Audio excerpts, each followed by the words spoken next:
everyone, I'm Mary.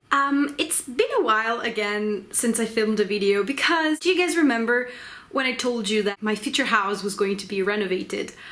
Well, this has nothing to do with that, but ironically, they're actually working outside my current house as well because my cousin is getting married in October and she's going to be living basically above my house. So let me show you the situation outside my window. Basically, people were just walking by and just making a lot of noise and I couldn't really film. And I have so many things piled up to film and I'm so behind. Anyway, this is my June wrap-up. I managed to read 4 books and a graphic novel in the month of June, which is pretty good considering that May was a disaster. But I still have a book that I didn't finish, and that's the only book that I did not complete according to my TBR. Anyway, the first book that I read is Jagannath by Karin Tidbeck. She is a Swedish author, and this is a short stories collection. I really didn't like this book. I gave it 2 out of 5 stars on Goodreads.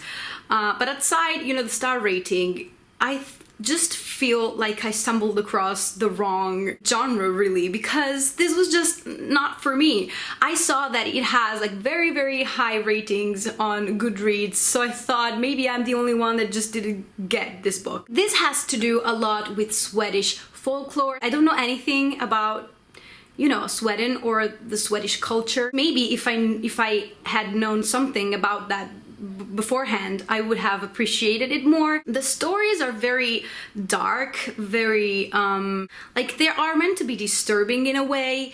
It says on the blurb that this book will unsettle you, but really I didn't feel any emotion going into this book. Like I didn't really care for the characters or for the story that was being developed. I feel like some elements were like strategically put there just to shock. I didn't like most of the stories collected here.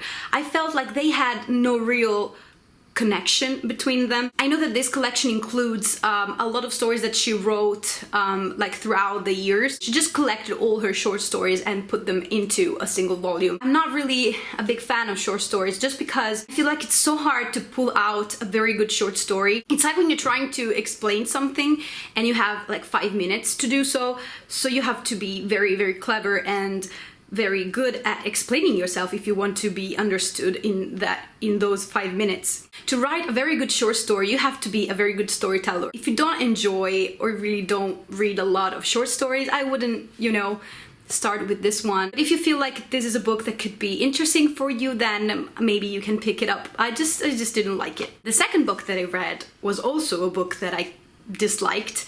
I think I gave it only a single star on Goodreads, but if I could, I would give it even less. This was The Bride's Farewell by Meg Rosoff, and I remember reading How I Live Now and really enjoying it. But now I really am curious to just go back and reread that book and see if, you know, if it was just drunk when I read it or maybe too young, I don't know. How can she write such a, you know, lovely and nice book and then write something like this, which was a complete waste of time. This book is about Pell. She is a young woman. I don't believe they ever say her age, so I don't know how old was she, but she has to get married with her like childhood best friend, and it's not for that reason that she doesn't want to marry him. She just really doesn't want to tie herself to someone and become like her mother with, you know, a lot of children and just stuff to do around the house. So she just runs away with her horse and her little brother, and that's basically it. You really don't feel connected to her as a character.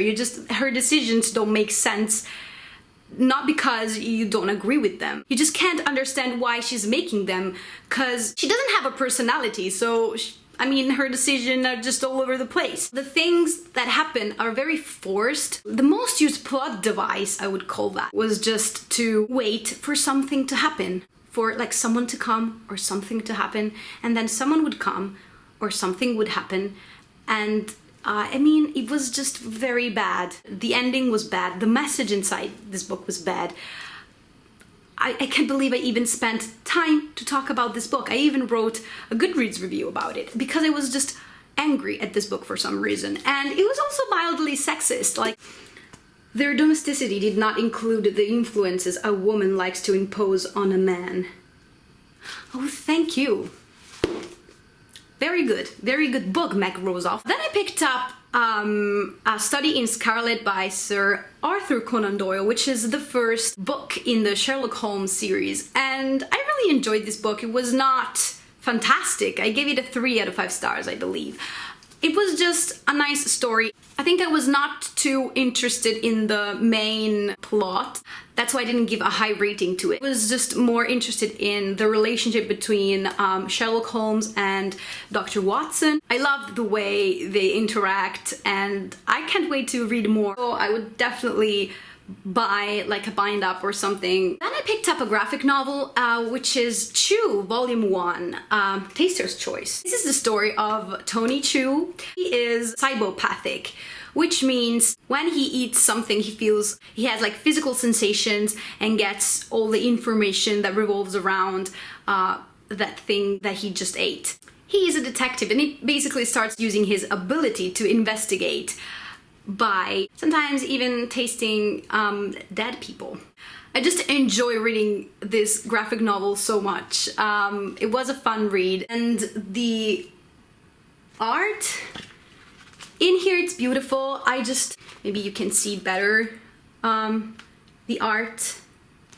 He tastes something and that's how he feels, you know, all the things that he feels, and I'm definitely going to pick up the rest of the series. The last book that I read in the month of June was The Book Thief by Markus Zusak. I don't know why I'm holding this copy since this is in Italian and you can even tell that it's the same book. I'm very happy to say that I really liked this book a lot. I got it a long time ago, I think when it first came out. A lot of people were talking about it and saying it was such a great book, and I was interested, so I picked it up. But then I found out that it was about, you know, Nazi Germany and the Holocaust and everything. It just put me off because I've read so many things about that time period and how horrifying and sad and terrible and were all those things, and just I think I've been traumatized when I was younger, so I was like I don't know if I really want to do this right now. And you know, it is a sad book, but it's not a heavy book.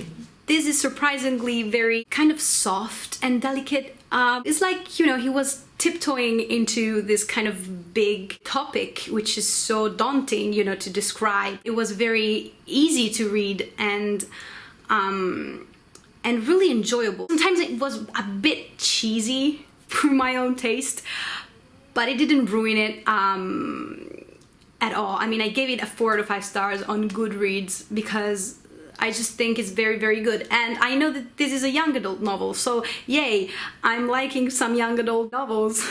This book is about Liesel. She is a foster kid that lives with this family. It's sort of a coming of age story in a way, because it starts off that she's, I think, 11 or 12 and it ends that she's 14.